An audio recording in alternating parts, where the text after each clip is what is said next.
ሁልጊዜም ፈጣሪን አስቀድሜ እናንተን ውድ ደንበኞቼን ወይም ደግሞ ውድ አማካሪዎቼን አስከትዬ ሁልጊዜም ቤት መሸጥ ስራዬ እምነት ማትረፌ ግን እሴቴ የሆነ በዚህ ወሬ በሚበዛበትና ሰፊ የሆነ ኢንቨስትመንት ውስጥ ወይም ደግሞ ሰፊ የሆነ የገንዘብ ፍሰት በሚካሄድበት የሪል ስቴት ኢንዱስትሪ ውስጥ የራሴን አሻራ ለማስቀመጥና እናንተን ቤተሰቦችን ደግሞ ባላችሁ አቅም ባላችሁ የፍላጎት ልክ ቤቶቻችሁን፣ አፓርትመንቶቻችሁን እንዲሁም ደግሞ የንግድ ሱቆቻችሁን እንድትገዙ እያማከርኩ ሁሌም ለእናንተ የተሻለውን ነገር በማድረግ የእናንተው የሽያጭ አማካሪ ኢንጂነር አደባባይ ጓዴ ዛሬም እንደተለመደው የተለያዩ ዋና ዋና እናንተን ወደፊት ያግዛሉ፣ ይጠቅማሉ የምላቸውን ሀሳቦች በማንሳት አብረን እንቀጥላለን። እንደተለመደው እናንተ ደግሞ ይህንን ቻናል ለማሳደግ ኮፒ ሊንክ፣ ሼር እና አዲስ የሆናችሁ ደግሞ ሰብስክራይብ እያደረጋችሁ ይህን ቻናል ከፍ ማድረጋችንን አንዘንጋ። ሁልጊዜም ለእናንተ የተሻለውን ነገር አደርጋለሁ።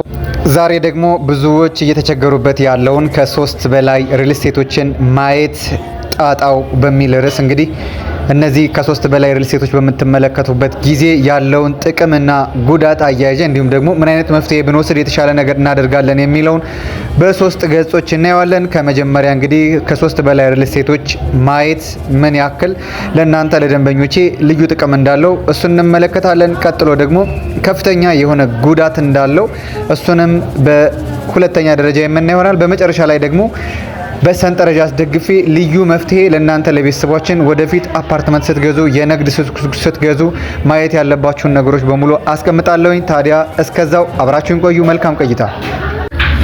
ታዲያ በመጀመሪያ ደረጃ የምናየው እንግዲህ እናንተ ውድ ደንበኞቼ፣ ውድ ቤተሰቦቼ ከሶስት በላይ ሪል ስቴቶችን እየዞራችሁ ማየታችሁ ወይም ደግሞ የተለያየ ነገር መውሰዳችሁ ምን ጥቅሞች አሉት ወይም ደግሞ ብዙ አማራጮች ማየቱ ለእናንተ ምን አይነት ጥቅሞች ሊያመጡላችሁ ይችላሉ የሚሉ ጉዳዮችን እንመለከታለን። እንግዲህ የተለያየ ሪል ስቴት ነው ያለው ኢትዮጵያ ውስጥ ከ1500 በላይ ሬጂስተርድ ያደረጉ ወይም ደግሞ በካምፓኒ ደረጃ ሬጂስተርድ ያደረጉ ድርጅቶች አሉ። ታዲያ በትንሹ ከሶስት በላይ ሪል ስቴቶችን እየዞራችሁ ማየቱ ለእናንተ ምን አይነት ጥቅም ይሰጣችኋል የሚለውን በዝርዝር በሶስት ደረጃ ወይም ደግሞ በሶስት አቅጣጫ የምናየው ይሆናል። እንግዲህ የመጀመሪያው ጥቅማችሁ ውድ ቤተሰቦቼ እንግዲህ ብዙ አማራጭ ማየት የመጀመሪያው ጥቅም የገበያውን እውነተኛ ዋጋ ለማወቅ ይጠቅማቸዋል። ስለዚህ የመጀመሪያው ጥቅም እንግዲህ ከ5፣ 6፣ 7፣ 10ም ሊሆን ይችላል ሪል ስቴቶችን ማየት ወይም ደግሞ መጠየቅ የመሳሰሉ ነገሮችን እውነተኛ የሆኑ የገበያ ዋጋ በዛ አካባቢ ያለውን ወይም ደግሞ አጠቃላይ አዲስ አበባ ውስጥ ያለውን የአፓርትመንቶች፣ የንግድ ሱቆች የመሸጫ ዋጋቸውን እንድታውቁ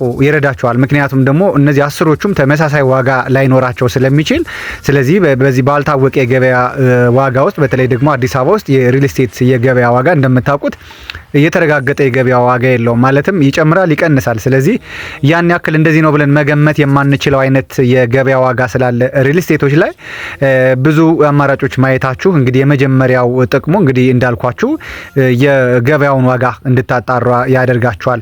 ሁለተኛው እንግዲህ ብዙ አማራጭ ማየት የሚጠቅማችሁ ነገር ምንድነው? በጥራት ለማወዳደር ይጠቅማችኋል። የተለያዩ ሪል ስቴቶች ላይ ማየት የተለያዩ ነገሮች ላይ ማየት ከግንባታ ጥራት ጋር የተያያዙ ነገሮችን ሙሉ በሙሉ እንድታዩ ያደርጋቸዋል። ለምሳሌ አንድ ድርጅት በጥራት የሚገነባ ሊኖር ይችላል፣ አንደኛው ደግሞ የማይገነባ ሊኖር ይችላል። ስለዚህ እነሱንም እንድታወዳድሩ ያደርጋቸዋል። በተለይ ደግሞ አፓርትመንቱ ወይም ደግሞ ድርጅቱ በሙሉ ፊኒሺንግ የሚሸጥ ከሆነ እነዛን ፊኒሺንግ ያለቁ ቤቶችን የምታዩ ከሆነ ከዛ አይነት አንጻር የጥራት አማራጮች ሊሰጧችሁ ይችላል።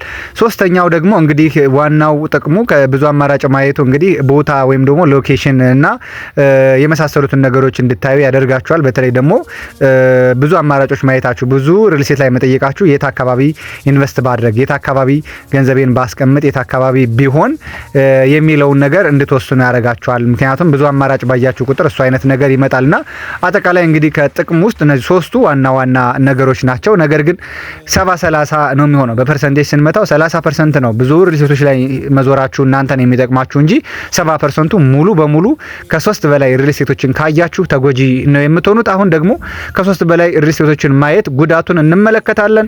የመጀመሪያውና ዋናው ጉዳይ እስካሁን ብዙዎቻችሁ የቤት ባለቤት ያልሆናችሁበት ምክንያት ከሶስቱ ጉዳዮች መካከል እንግዲህ አሁን በቀጣይ የማነሳው ሀሳብ ይሆናል። ይሄ ሀሳብ ውድ ቤተሰቦቼ ምንድነው? ይሄ ለምርጫ መደናገር ወይም ደግሞ ፓራዶክስ ኦፍ ቾይስ የምንለው ነው።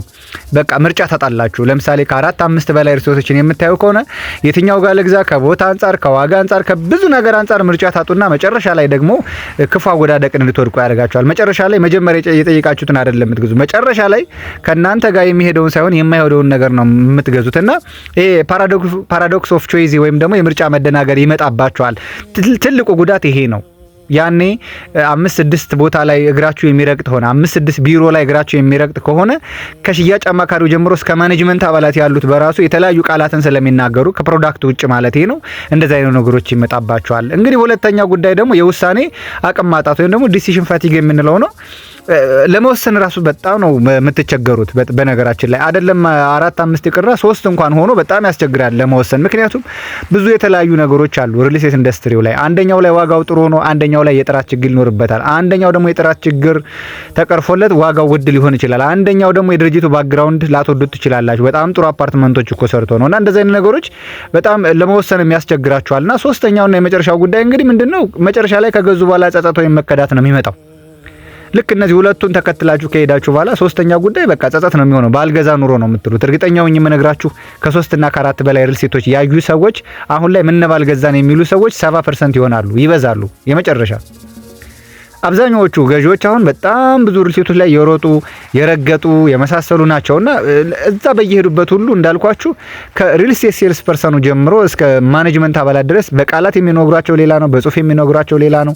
የተለያየ መንገድ ደንበኛው ራሱ የሚያይበት መንገድ አለ። ብዙ ነገሮች አሉና እነዚህ ብዙ ነገሮች ተዳምረው መጨረሻ ላይ ምን ባልገዛው ምንዛ በቀረብኝ የምትሉ ሰዎች አሁን ኢቭን የድርጅቶችን ስምም የሚያጠፉ ብዙ ግለሰቦች አሉ። ይሄ እኮ የነሱ ችግር እንጂ የድርጅቶቹ ችግር አይደለምና በተለይ ከ3 በላይ ሪል ስቴቶች የምታዩ ሰዎች እነዚህ 3 አይነት ችግሮች ይመጡባቸዋል። በጣም በተደጋጋሚ የሚታየው በተለይ ተራ ቁጥር 1 ያነሳውት ጉዳይ ነው። በጣም ፓራዶክስ ኦፍ ቾይዝ እና የመጀመሪያው በቃ ምርጫ በጣም ለመደናገር ለመምረጥ የትኛውን ልምረጥ የምትሉ ሰዎች በጣም ብዙ ነገሮች ነው እንትን የምትሉትና ብዙዎች በጣም ይሸወዳሉ በዚህ ጉዳይ። ስለዚህ አጠቃላይ ጥቅሙ እና ጉዳቱን በዚህ ከተመለከትን መፍትሄውን ምንድነው ወደሚለው እንንጣ። እንግዲህ ከመፍትሄው ስነሳ እንግዲህ የመጀመሪያው የሚሆነው ጉዳቱን ነው። ሌላ ምንም አዲስ ነገር የለውም። ጉዳቱን እንዴት አድርገን እንቀይረው፣ እንዴት አድርገን እንቀይሰው፣ በምን በኩል ብናደርገው ትክክለኛ ቤት እንገዛለን፣ ትክክለኛ አፓርትመንት እንገዛለን፣ የምንመኘውን ያለምነውን ነገር እንዴት እናደርጋለን፣ እንዴት አድርገን ኢንቨስት እናደርጋለን፣ ትክክለኛው ቦታ ላይ ትክክለኛውን ቤት በትክክለኛው ጊዜ በትክክለኛው ገንዘባችሁ ባላችሁ ገንዘብ ልክ የት ቦታ ላይ ልናውለው እንችላለን የሚለውን መፍትሄ ነው የምናስቀድመው። እንግዲህ የመጀመሪያው በቅድመ ሁኔታዎች ማጥበብ ነው። ቅድመ ሁኔታ ማለትም እናንተ መጀመሪያውኑ ልትገዙ ያሰባችሁበትን ነገር በቃ ዳውን ማድረግ፣ ማጥበብ፣ ናሮ ማድረግ። ለምሳሌ እኔ የምገዛው ቤት ይሄ ነው ከፍ አድርጋችሁ ታስቡታላችሁ ሁሉን ነገር ማለት ነው። አንድ ደንበኛ በተለይ ቦሌ ላይ በ5 ሚሊዮን ብር ለምሳሌ እገዛለሁ ብላችሁ ካሰባችሁ መቼም አትገዙም። ይሄንን ማወቅ አለባችሁ። ካዛንቺስ ላይ አትገዙም እንደዚህ አይነት ነገር። ስለዚህ አቅማችሁን መጀመሪያ እኔ የምገዛው ቤት ምን አይነት ሊሆን ይችላል፣ የት አካባቢ መሆን አለበት፣ ከአቅሜ ጋር ይሄዳል ወይ፣ ድርጅቱ ምን አይነት ድርጅት መሆን አለበት፣ መቼ መረከብ አለብኝ፣ የግንባታ ሂደቱ ፍጥነቱስ በከፊል ነው በፉል ግንባታ የሚለውን ሁሉ ቅድመ ሁኔታችሁን ማጥበብ አለባችሁ። እኔ እንደዚህ ብላችሁ በዝርዝር በቃ አጭር ጽሁፍ እናንተን የሚገልጽ እናንተ ምኞታችሁን የሚገልጽ ነገር ላይ ማስቀመጥ ከአቅማችሁ ጋር ከፍላጎታችሁ ጋር አዋሃዳችሁ። ያ ሲሆን ብዙ ነገሮችን ነው የምትቀርፉት። ምክንያቱም ከዛ 5-6 ሪል ስቴት አዞሩም ያን ስታስቀምጡ 3 ሪል ስቴቶች ብቻ ነው ልትጠይቁ የምትዩ። ምክንያቱም ጽፋችሁታል መጀመሪያ ላይ ያስቀምጣችኋታል እና የመጀመሪያው ጉዳያችን እንግዲህ በፊት ያየነው ነው። ስለዚህ በአጠቃላይ ቅድመ ሁኔታ ማስቀመጣችሁ ለእናንተ ነው የሚጠቅማችሁ። ሌላው ሁለተኛው ጉዳይ አካባቢና የክፍያ አቅማችሁን በጀታችሁን ወይም ደግሞ ሎኬሽንና በጀታችሁን ማስቀመጥ ነው። የት አካባቢ ነው እኔ ቤት ልገዛ የምችለው? ልኖርበት ነው ወይስ ላከራየው ነው? ልኖርበት ከሆነ ከሴንተሩ ከመሀል ከተማ ወጣ ያለ ቢሆንስ ምን ሊሆን ይችላል? እሺ እዛ ገዝቼስ በጀቴ ይፈቅድልኛል ወይ? እሺ መሀል ከተማ ካልኩስ መሀል ከተማ ላይ ቤት ውድ ነው። ስለዚህ እዛ ላይ ያለኝ አቅም ይፈቅድልኛል ወይ የሚሉትን ከወሰናችሁ በኋላ እዛ አካባቢ የምትፈልጉበት አካባቢ ያሉ ሪል ስቴቶችን ማጥናት ነው። 3-4 ሪል ስቴቶች ሊኖሩ ይችላሉ፣ 2 ሪል ስቴትም ሊኖር ይችላል። እነሱም ማወዳደር ነው ከአቅማችሁ ጋር ማለት ነው፣ ከበጀታችሁ ጋር። ስለዚህ የመጀመሪያው መፍትሄ ሐሳቡን ይሄን ነገር ነው ማለት ነው። ሁለቱ ጉዳዮች ትልቅ መፍትሄ ሐሳቦች ናቸው ቤተሰቦች፣ እንደ ቀላል ነገር እንዳታዩዋቸው። ሌላው ሶስተኛው የዲጂታል መረጃዎችን መጠቀም ነው። አሁን ላይ ዲጂታል ኢኮኖሚ ነው ያለው። ዲጂታል ነገሮች በዝተዋል፣ ሶሻል ሚዲያው በዝተዋል። እኔም ራሱ አንዱ መረጃችሁ ነኝ እዚህ ዩቲዩብ ላይ የምነግራችሁ ሐሳብና እነዚህን አይነት መረጃዎች መጠቀም በቀላሉ ማወቅ ትችላላችሁ፣ ምን ርዕሰት ምን እየገነባ እንደሆነ።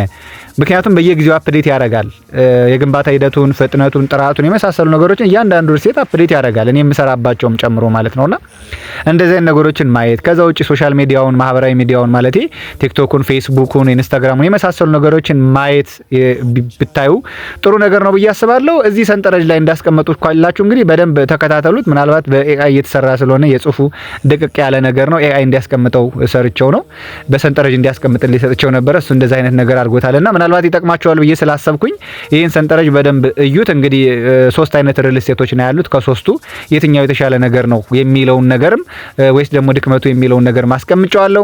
በአጠቃላይ ኢንጂነር አደባባይ ከስቱዲዮ አፓርትመንቶች ጀምሮ እስከ ባለ 3 መኝታ በ25% ልዩ ቅናሽ ሰሞኑን በሽያጭ ላይ ነው። ከ4.5 ሚሊዮን ብር ካሽ ጀምሮ አሁን እየሸጥን ያለ ነው። እነዚህን አፓርትመንቶች በካዛንቺስ፣ በቦሌ፣ በቄራ፣ በመስቀል ፍላወር፣ በአያት እየሸጥን ያለ ነው። ለበለጠ መረጃ ደግሞ ደውሉልኝ። ሁልጊዜም እናንተን የቤት ባለቤት ማድረግ የኔ ተቀዳሚ ስራ ነው። መልካም ምሽት ተመኘው።